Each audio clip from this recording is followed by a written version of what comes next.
incredible sound of classic rock. No? Good, because now it's time for Visiting the Village.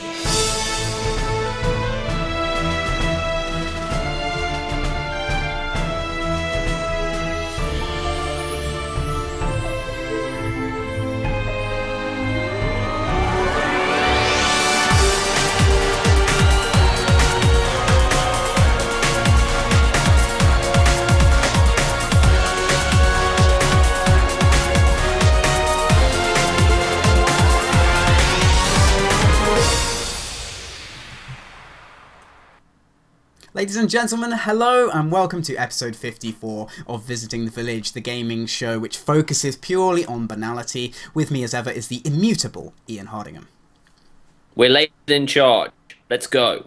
Absolutely. Yes, filming myself from a new angle today, including the ominous mirror in the corner. I hope you enjoyed that. Now, today's top story is the Pirate Bay promoting an indie game. It's McPixel, the famously quirky point-and-click adventure.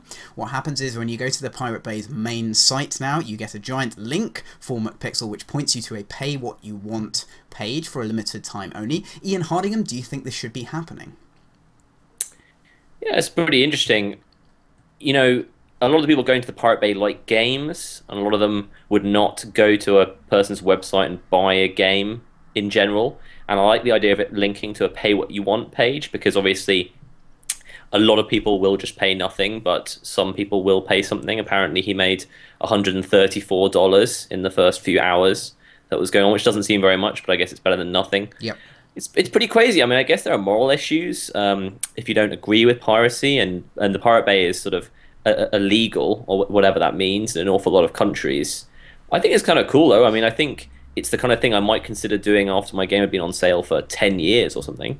Yeah, I think this is really interesting because it marks such a paradigm shift, almost literally, for the Pirate Bay, which is a kind of acknowledgement that, you know, people might want to be paid for something occasionally, and they might want to make revenue from the games that they're making. So if pay what you want is a payment, you know, structure and a business model that people who only pirate things now think is acceptable, then that could be a really positive move in a lot of ways.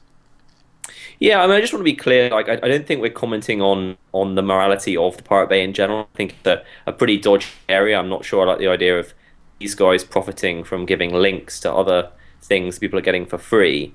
But I mean, from a purely business point of view, this is probably just a win. You know, you've got a vast number of eyeballs on this site every single day, and they like games, and they may give you some money. So I think it's really creative. I really like it. I mean, I'd be interested to see if he had any backlash in the community. There are a lot of people don't like piracy and don't like the Pirate Bay. I'd be interested if people think that it's sort of doing a deal with the devil, for instance. Yeah. I'd like to know that. I certainly think that there are some people who definitely believe that, you know, who just believe. I think there are some people on some end of the spectrum who, you know, believe that all of these torrent sites are just completely wrong, and that there is no moral grey area whatsoever.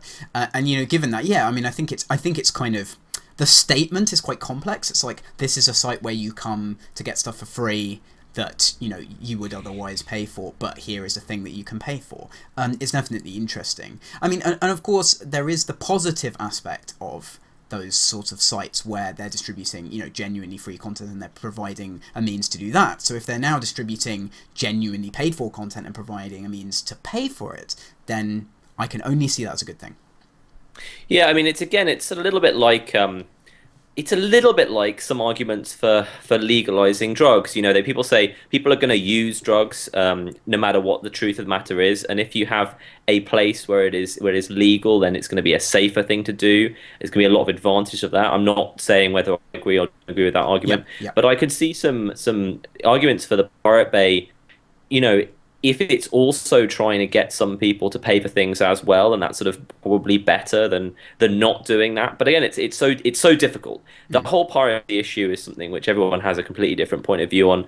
I in general think that if someone genuinely can't afford to play my game, you know, if someone's monthly wage is significantly less than my game costs, I don't necessarily have a problem with them pirating it. I mean, those people, them, if they never would have paid your game to start with and they play it, that can be some good things for you. So I don't know if I would ever do a deal with Pirate Bay, though. I think it's probably too underground. Yeah, I mean, Jeff in the chat just pointed out, interestingly, that McPixel was one of the first 10 games to be accepted onto Steam via Greenlight. So he's basically kind of, the dev is taking every one of these like modern zeitgeist opportunities and kind of embracing them. And I just think like I have sympathy for that. Like I have real sympathy with if you're pushing sort of one of your earlier titles. I mean, I know this guy's made a lot of games beforehand, but maybe your first sort of more mass market title, just to take every opportunity you can find out there is certainly an interesting approach. But then you inevitably get into some moral conflicts and weird stuff. Yeah, absolutely. I mean, I think a lot of people, a lot of very big companies are kind of, let me bring out the air quotes, taking advantage of piracy with free to play. I think free to play is where people are really saying, okay, let's give these guys what they want and get them into our space, you know, not the Pirate Bay space, our space, so we can start selling things to them if they ever feel like buying anything. So we're definitely finding ways of leveraging a phenomenon which clearly isn't going to go away just because Ubisoft require to connect to a server. Absolutely. Second story today is Blizzard watermarking screenshots. Now, I believe this was broken on Slashdot, and the issue here is that when screenshots were taken from World of Warcraft using an internal screenshotting tool, there was secure information embedded within the file, including things like the username of characters who had older accounts, the user ID, Blizzard's internal ID for newer accounts, and the server and the server's IP address. Ian Hoddingham, what do you make of this? I'd just like to start off by saying how bizarre the idea of something breaking on Slashdot is. Anyone listening who actually uses Slashdot knows that they're usually about 2 days late with anything. So them breaking a story immediately made me think that it wasn't true. And I've looked into it, and there seems to be definitely some argument about whether or not this is happening. But now it seems that the general consensus is that this is true. So I think this is absolutely fascinating. I'm really, really excited to talk about this. So the first question is, what are the issues with encoding something in a screenshot? I mean, you know, if the information was right there on the top left of the screen and you took a screenshot, then that information would be made public. To a certain extent, if the game is producing this image and then I'm uploading it, I think that's significantly less bad than secretly uploading my data to Blizzard, for instance. And I love how ballsy this is. People are saying that this is mainly to track down legal black World of Warcraft servers. And this is just a fabulous idea because it gives the IP address of the server they're connected to. I don't know to what extent Blizzard actually troll this data. They try and find it, but just the idea of them using this incredibly circuitous route to find out these black servers is just fantastic to me. Yeah, it's certainly it's certainly aligned with your creative approach to security. So I think that's an interesting aspect of this. I mean, you said it's kind of better than secretly uploading data to Blizzard. It's interesting because people are then unwittingly uploading personal data about other people, and to me that's such a complex proposition that I'm not sure I can put my finger on whether that's better or worse. What do you think about that? Yeah, that's interesting. I mean, I was kind of coming at it from the direction that because you're making a specific action, you're uploading a screenshot. That kind of makes it different to it happening automatically. But of course, if it's unwitting, then maybe that's a completely different matter. I have to say, I saw a lot of people on Rock Paper Shotgun saying that this is a non-story. That the idea of Blizzard sort of putting pretty innocuous kind of anti-piracy data in a screenshot is a non-story. I don't believe that at all. I don't agree. I think this is a fantastic story, and it's a massive story. I totally agree. Yeah. I mean, it raises all sorts of interesting questions. Does Diablo 3 do this? Someone produced a brilliant piece of information, which is that it uses the encoding technique made by a company whose CEO was working at Blizzard from 2008 to 2011, which just makes it all the more exciting to me. It's totally exciting. There's definitely a spy thriller in this. I think this ties into something you've been saying for a number of years, which is that you wanted more personal accountability for characters in MMOs. So you wanted to kind of maybe see people's real faces, or have their real names tied to it, so that it kind of maybe not literally see their faces, but have some kind of personal link to them. And it's interesting that if you take a photo of someone in real life, that person is identifiable. And here they've just made it sort of more realistic to take a screenshot of someone because you can see exactly who their character is and exactly where they are. Well, just so we're clear, it's only your character name and where you're attached to. Yeah. So it's not of like it's someone Everyone else in that the you scene. see in the Okay. game. Yeah. It's just your person.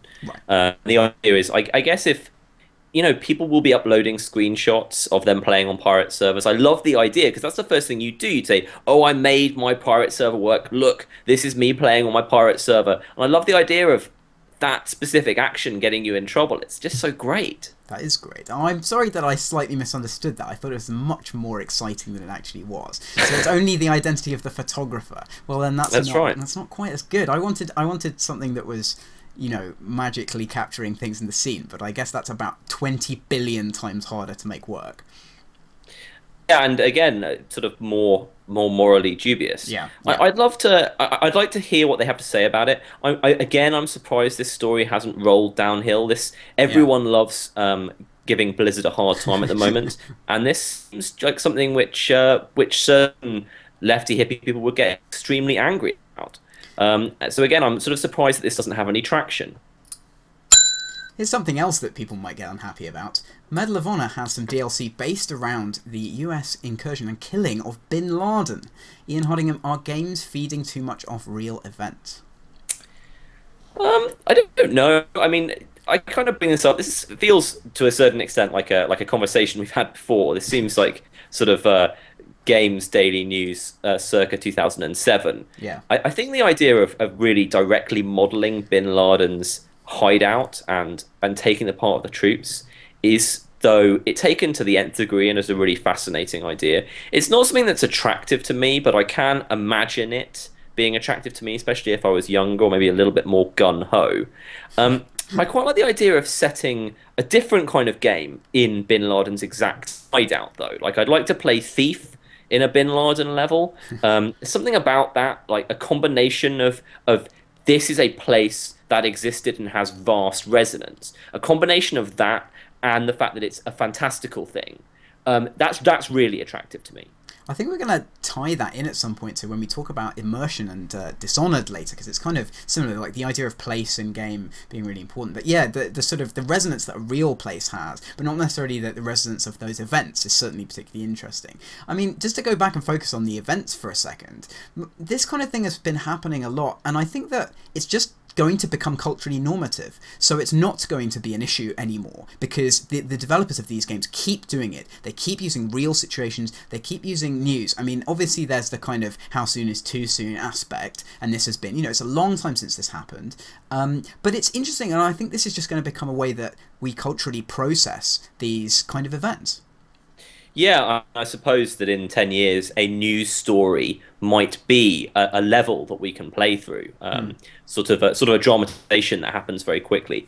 I have to say, personally, I'm far less interested in the idea of reenacting the mission which killed Bin Laden than I am of seeing how he was living. I really like the idea of finding out how many bathrooms he had. Like, that's actually really exciting to me as well. I know I'm old and a homeowner, I guess that's why. But I can imagine finding the size of his kitchen significantly more titillating than actually shooting him in the face, I have to say. How the mighty have fallen. That's absolutely terrible. Jeff, in traditional form, thinks this is a bit too inflammatory. He says, too close to reality for me. 15 years ago, would we be mowing down senior IRA members? Oh, wow. That's pretty inflammatory.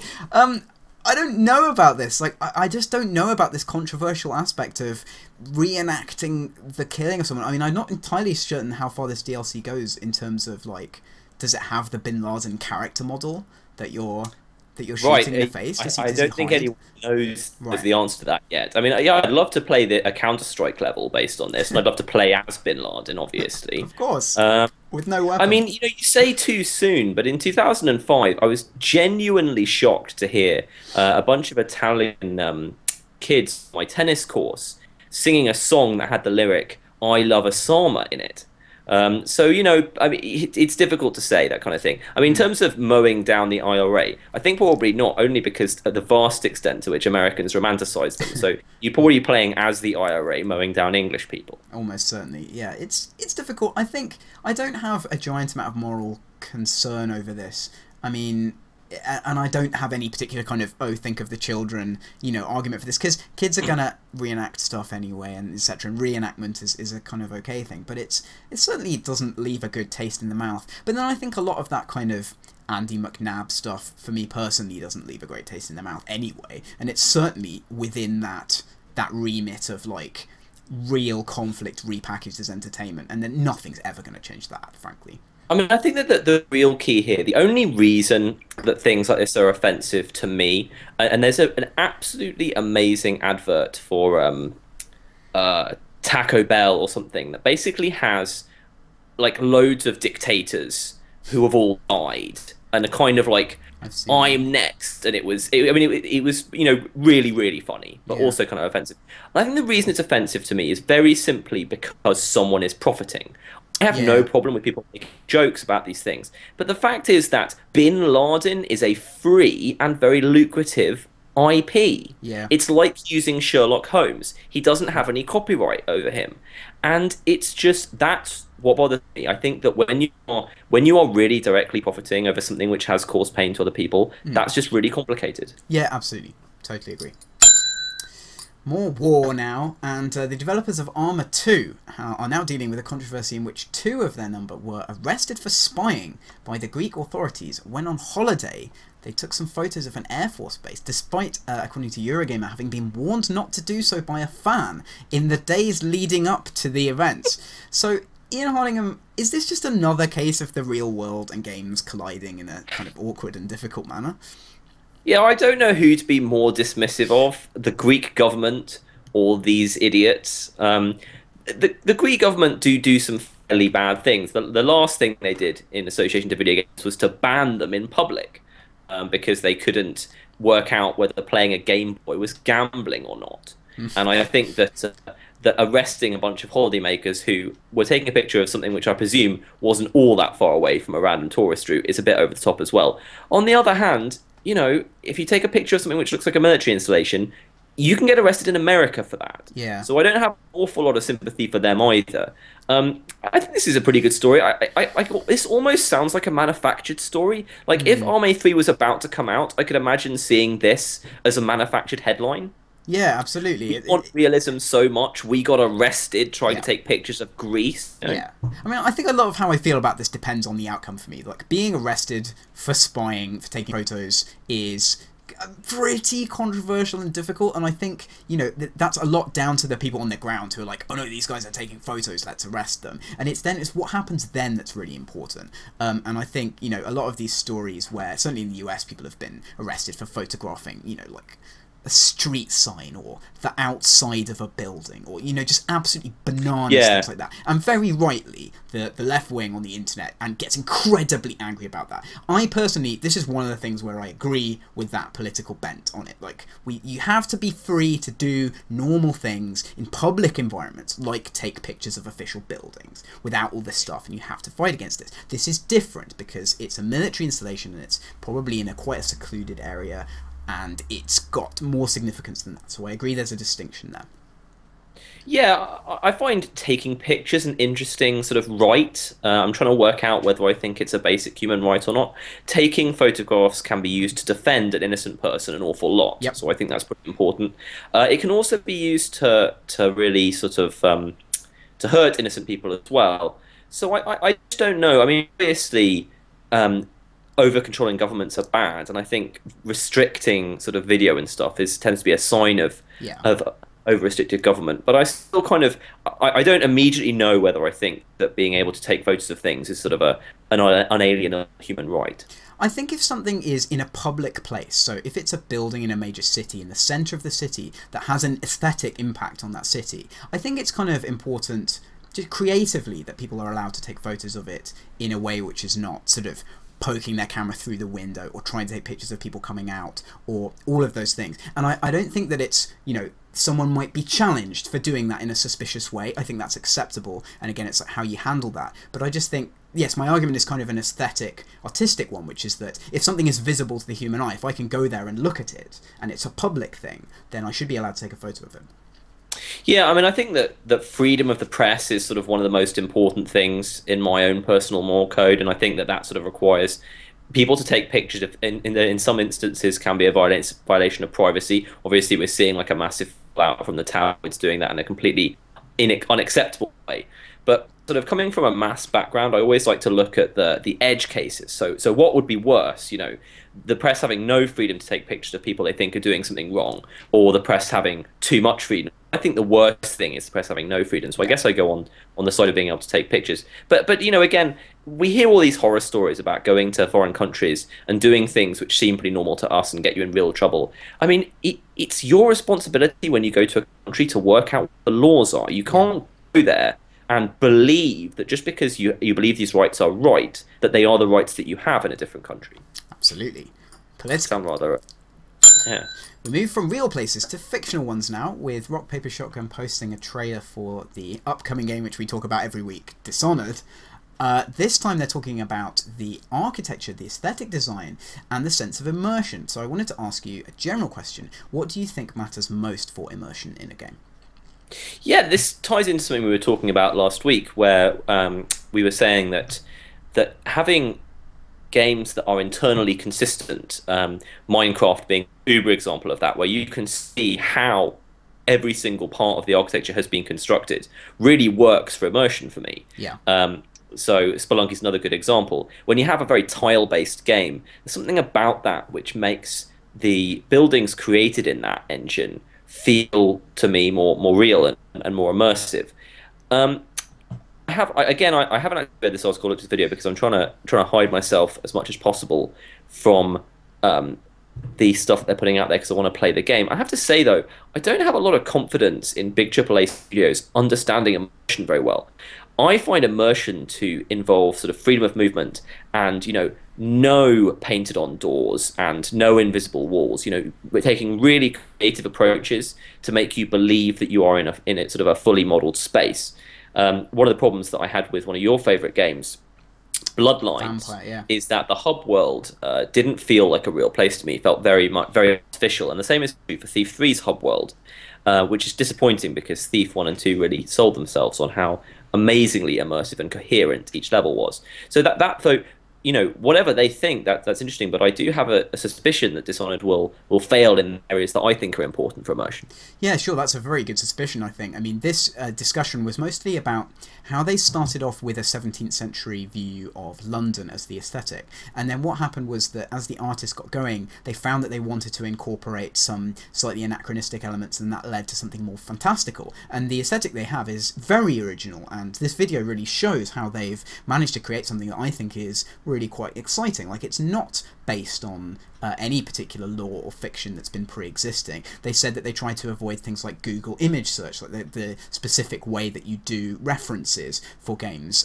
They tried to take a much more free-form approach to try and use their imagination a bit more. So I really appreciate that. But in terms of how that ties into immersion, I think what you're talking about is also incredibly important, which is how are you actually interacting with this landscape? It's all very well having all this cool stuff everywhere and a cool setting, but unless you can go to the places that are being depicted, then it's not going to work.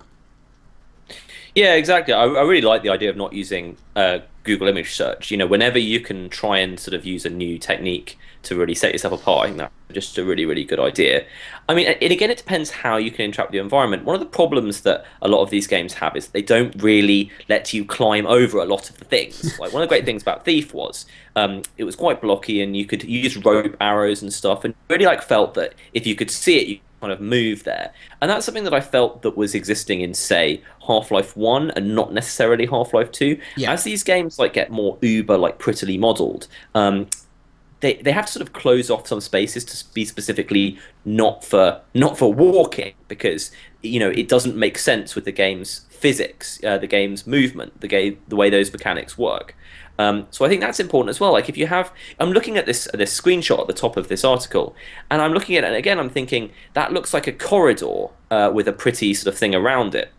So it's an interesting picture to choose. Yeah, again, I think for me it is, like you say, how you interact with the space. Yeah, well, we're definitely going to see exactly how freeform the missions are and exactly how much of that scope they do have in there. There has been some talk about, a very Deus Ex-like kind of approaching missions the way you want sort of thing. But yeah, I don't know how many fake doors there are going to be in this game. So we'll have to wait and see. Another thing that we don't have to wait for much longer is Littlebigplanet Vita, and reviews have come out saying that it's amazing, fantastic, and based on the people that we know who have been working on that game, we could probably have predicted that, so that's pretty cool. I want to talk a little bit about your expectations for this game, because it's kind of been the key thing you've been waiting for on the Vita, and also a little bit about how the Vita is for you in general. Yeah, Register City Rampage is actually probably the key thing I'm waiting for, Oh, yeah, sure. but I'm definitely going to buy this on day of release. I'm really keenly aware that an awful lot of people, and I think, you know, a lot of people think there haven't been enough like really quality first-party titles yet, Yeah. and I can definitely understand that, and I think it's really important to get this one out there. This is obviously the Mario of Yeah. Sony's platform, so it's great to get it out there. I do actually want to talk a little bit because Cyron, who's a great member of our community, was a bit dismissive of the Vita on Twitter the other day, saying that, you know, if I'm at home, I use a PC, and if I'm away, it's like I'm not going to have it with me. You know, I'm going to be playing on my phone. You know, I understand that, but I have to say, if I'm at home, I want to be playing on the Vita. Yeah. I really, really, really enjoy watching TV with my wife and playing like proper cool games on the Vita. I really love having a proper control system. I don't really like playing traditional games on my iPhone or my iPad. So I mean, people could sort of accuse us of being partisan, but I'm not partisan. I just absolutely love the Vita. I think it's an amazing platform. I'm really glad it exists. I think what's good and what people may not know, although it has been announced publicly, is that Sony are saying, wait, like the lineup is coming, a lot of stuff is about to drop, and I think Littlebigplanet has been the thing they've been waiting for. They want to give it its own space. They want to, you know, it's going to bring a huge new user base to the Vita. I wouldn't be surprised if there was a big spike in Vita sales just because of this. I'm sure they're going to be bundling Definitely it, will be. and then it's going to be time to unleash the torrent of great stuff that they have, and they have such a good back catalogue. I mean, they've been releasing a lot of PS1 games. I know that some people feel quite strongly that there aren't that many good PS1 games, but they've been releasing, you know, a huge amount of those, so you can really make your own choices now. I'm waiting for some of the older, you know, classic stuff to come out as well. For me, the Vita's kind of got everything in terms of, yeah, controls, and it's something that I want to use as a portable device and at home. And what I really want to see is it get more support, and I think this is going to do it. I'm going to be buying this game, and I previously have not been a Littlebigplanet fan, but I really want something interesting like this to play on my Vita. And so many people have been saying, you know, oh, you need to try out all the different user levels, and it's just a really nice experience to see all the weird stuff that people make, and it's kind of worth it for that alone. So, and I think I'd probably be able to get over my problems with the controls a little bit more in the Vita, just because I like using it so much. So I'm excited. Yeah, for it. I really liked. I ended up really liking Littlebigplanet 1. I'm going to get in such trouble for saying this. I like the community content stuff. Just, it doesn't work for me very specifically. Like I don't want to create stuff in an engine like that. I spend all my day creating game content, so it's not relaxing for me. Yeah. And I like to have really curated stuff. Like I feel not confident when I go online that I'm going to get a level that's really worth playing. I really want curated stuff. So Yeah. that's just me. You know, I so mean, that entire side of it. Sorry, go on. I think that with this, though, the idea is that they've got this blend of, like, there is a good amount of creative stuff, and the reason that I want the user stuff is just for pure entertainment, for comedy. Like, I want to see the You'll stupid be things. giggling at lunch. I want with, to be giggling. I know you up to. But what I was saying was that, you know, with that massive side of LBP1 just not working for me, I still really enjoyed it. It was a really, really, really inventive platform game. And again, it's like what we were talking about earlier. They had a really consistent internal system, and then they got a load of really talented people to work what they could do with it. Those are always the best games, when you at some point close off the tool set and say, okay, now you have to make this interesting. Like, you have to do something really weird with this. Yeah. And the single player was really good, so I'm totally into it. I also can't wait for Super Crate Box to come out. Yes.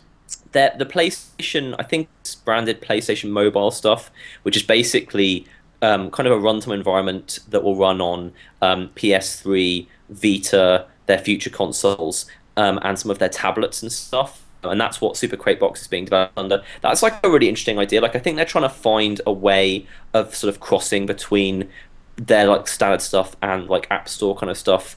And I like the idea of having this runtime, if it's fast enough, that allows them to port it to everything straight away. So again, people could accuse me of being partisan, but I actually just awfully like a lot of the decisions that Sony are making right now. Good stuff.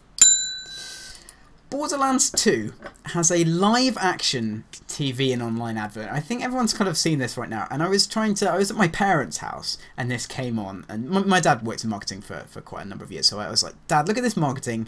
This game has the most original, unique aesthetic that they spent millions of dollars on, all this promo art, and they decide to go with something that looks like a trauma movie with guys in yellow trousers just firing Nerf guns at each other, diving behind plastic rocks.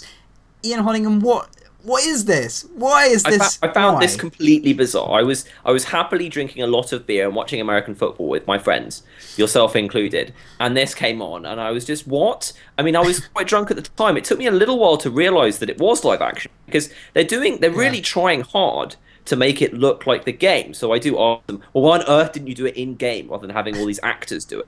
I feel really old and curmudgeon about this. I think it's stupid. I don't understand why. I don't understand why. It's too expensive, and the game looks great, and everyone loves the game. And I'm going to buy that game release. I'm super excited for Borderlands 2. Exactly. A lot of people like it. I think I'm even going to give it another go, even though I was grouchy and miserable about Borderlands 1 for some reason. It's just like, that's all I want to say. Finally, we're going to close with some retro gaming now. Eurogamer has a pretty nice piece. I'm enjoying these exploratory Eurogamer pieces. They're good. It's called The Fraud of Retro Gaming, Crippled by Nostalgia. And my question is retro gaming purely nostalgia-based, or are there genuinely good experiences to be gained by playing older games? Yeah, this sounds like an A-level essay question, I have to say. Totally. I mean, because both things are obviously true. I mean, nostalgia is an incredibly powerful force, and, you know, if I ever play Super Mario World, I am overcome with rose-colored glasses, just absolutely love it, you know. But on the other hand, Mario World is probably the best Mario game, so I pretty much just put Super Mario World as the start and the end of this argument. The person who wrote this article really went into depth about collecting games, which seemed... I actually thought this article wasn't great, to be honest, and it seemed a bit sort of tertiary to the whole thing, because there's also the thing about collectors don't tend to play the games that they're collecting. You know, a very small percentage of them. The activity of collecting and consuming are two completely different things. But again, that's like a different A-level question. So. I've been thinking about buying a SNES recently, and just solely for the reason that I like older hardware just as aesthetic stuff. I think it's interesting. And it's attractive. I didn't really play any SNES games at all because I was a Mega Drive kid. And there's quite a few things on there that I was thinking about getting. And I have a lot of emulated stuff. And I just thought, you know, what's the experience now of going and buying a retro console? Because I bought a few things, you know, when I was at university and tried it out, and it was pretty cheap. And I found that, like, SNESs and games on eBay now are pretty expensive. Like, it's going to cost you 60, 70 quid to get a working SNES with games, and that's a lot. You can buy a lot of retro game collection type stuff for that. So it kind of, that level of money, I don't know why it was that specifically, just put me off, because I was expecting like 20, 30 quid. So maybe demand for this stuff is going up now. Yeah, maybe the SNES is like really at its sweet, I suppose. Yeah, I mean, you know, emulation is another area that's a little bit like piracy. I certainly don't feel as bad about occasionally sort of emulating a game, certainly one that I can't buy on any existing platform. I think that's sort of my personal moral line with that kind of thing. If I really can't buy it, then I don't really mind sort of downloading it to have a go at it. Yeah, I've still got like a Dreamcast. I've got my N64 and my N64 DD. There's so much of a faff to plug in. Again, that's sort of part of it. The key to these things is that sort of some games hold up, some games don't. For instance, I think that the sequel to Super Mario World, Yoshi's Island, I don't think that holds up sort of quite as well, that kind of thing. I'm not really a collector. You know, if I want to play these things, I actually want to play it on the Vita, which won't be allowed, you know, but maybe a sort of GP2X or something. Yeah, absolutely. I think if an emulation solution, which is, you know, paid and legal, is good, then I'm definitely up for purchasing that. And Sega have been like the leaders in that, really getting their stuff onto loads of platforms, which is fantastic. People were saying they should have done that for years, and they did listen and actually do it. And I bet that makes them a good chunk of money now, all of those Steam collections and so on. So it's pretty interesting. I mean, the final aspect of this, I guess, is the history of games and those kind of, you know, when you play emulated stuff, you're really losing a lot of the experience, especially with original controllers probably being the most direct and big one. Do you think there's anything really being lost there, or do people just need to get over that? Oh yeah, I definitely think the controller is massively important. I really like having converters for old gaming controllers. I have an N64 controller converter that I got from Lixang about 12 years ago, and I once played Tribes 2 with it, and that was really stupid. But you know, yeah, the controllers I think are probably my favorite thing about old consoles. They're so interesting. They have real nostalgia, and they're mainly pretty good, and they're often quite original. You know, so I'm really into that. I think the Xbox Pad is a pretty good like final evolution of that kind of joypad, but I still like playing on the N64 one more. Yeah. Ding. That's the end of the main body of the show, and now into the filthy and suspicious antechamber of its conclusion. And I have a few different things to talk about, which I'm going to spring on you like a terrible spring. Well, I want to talk about football first, because we had a good first night of football, and we were using NFL Game Pass, which you've used for a number of years, and I've only just experienced, which allows you to watch NFL games on your computer in the UK. And I have to say I'm very impressed with this service, and I think it would be good if anyone's sort of thinking of dipping their toe into watching NFL games, that they should pick this up. I want to recommend that to people. Absolutely. It's £100 for the whole season, which is pretty amazing in my opinion, because that's an awful lot of content, kids. It really is. The only sort of real limitation is that there's one game at 6 p.m. on a Sunday and one game at 9 p.m. on a Sunday that you can't watch live. But there are other games at those times all the time. They don't show the Sky game at the same time as Sky, which is fair enough. Yeah. It's just a great service. Like, if you've got any interest in it. I think you might be able to pay for 1 month as well, which is even cheaper. You can get a version which only shows your favorite team, which I actually don't recommend. I think one of the real joys of the NFL is seeing a lot of different games. I think that's probably the most unique thing about the league itself, is that most NFL games are actually interesting from some kind of perspective. Yep. But you know, we're big into football here, and I have like the Sky on one input to the TV and the Game Pass on another, and you just flip through them. It's really easy, it's really nice, and it's really fun. It works well. At the risk of alienating our sports hating segment, do you have any impressions from week 1 that you want to share? I'm glad the Saints suck. I'm a Falcons fan. No, I don't have anything particularly. I lost at fantasy last week. Fantasy football is an interesting game. I'm afraid I don't have anything particularly useful to say. That'll do. Andy Murray, of course, winning a major to continue the sports phenomenon. We're hemorrhaging listeners. Well, we're actually we lost one. We lost one with the football, as I can see in real time. But I want to talk about Andy Murray. What do you think? Is this the peak of his career? Is he? No, I don't think that. You and me are really feel differently about Andy Murray. I think he's great. I think there's absolutely no way that it's apex. I'm on the record as saying 2 months ago that I think he will be #1 in the world for a period of time, and I absolutely stand by that. He's currently #3. He's taken over Nadal, which is mainly due to Nadal's injuries. But I think I watched the first 2 sets.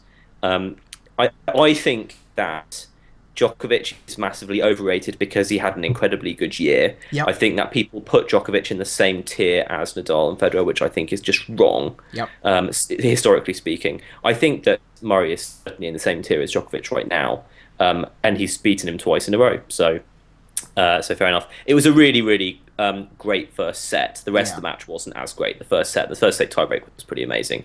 I'm just quite a big Murray fan. There you go. Yeah, I think it's going to be interesting. I think that he has been a bit lucky in terms of timing his best play, because nobody is arguing, that he's not significantly better than he was before. He's timed that with a period where Federer is basically done, Nadal is basically crippled, and Djokovic is basically terrible. And I think, that reflects pretty well on him, to be honest.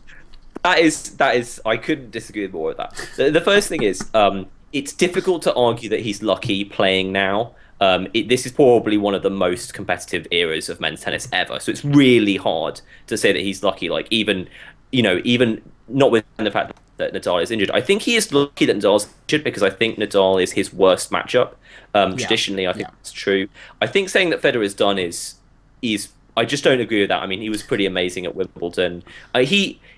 he didn't have a good performance in the Wimbledon, but and Djokovic, while not quite to the same level as last year, is still pretty high. So I'm sorry, man, we just disagree about Murray. I think I was being massively inflammatory there. I think, honestly, like, Federer's probably got a second, or like an 18th wind left in him, and he's going to come back. Nadal, I have no idea. Like, I don't think anyone does. I haven't heard a pundit make an authoritative statement about Nadal for about a year and a half. So it'll be certainly so young. I mean, he will absolutely have, like, we were talking about it at football, actually. We were sort of trying to set the over-under for how many more major wins Nadal has. And I think the over-under is probably 3.5, and that's pretty big. So I think he'll definitely be relevant significantly for the next 5 years.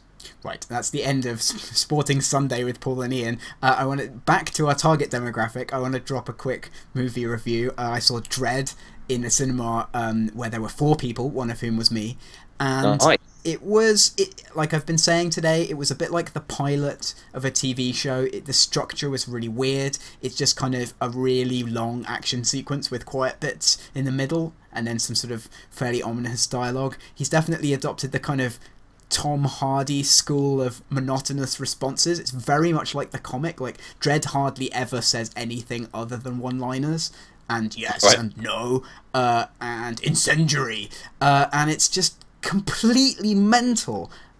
So if that sounds like you would like that, then you should watch it, but it's certainly not a good movie. And written by Alex Garland as well, who's written a completely bizarre and random selection of different things. So that's my movie review of Dread. Yeah, I'm probably going to try and see that. I will have suitably low expectations.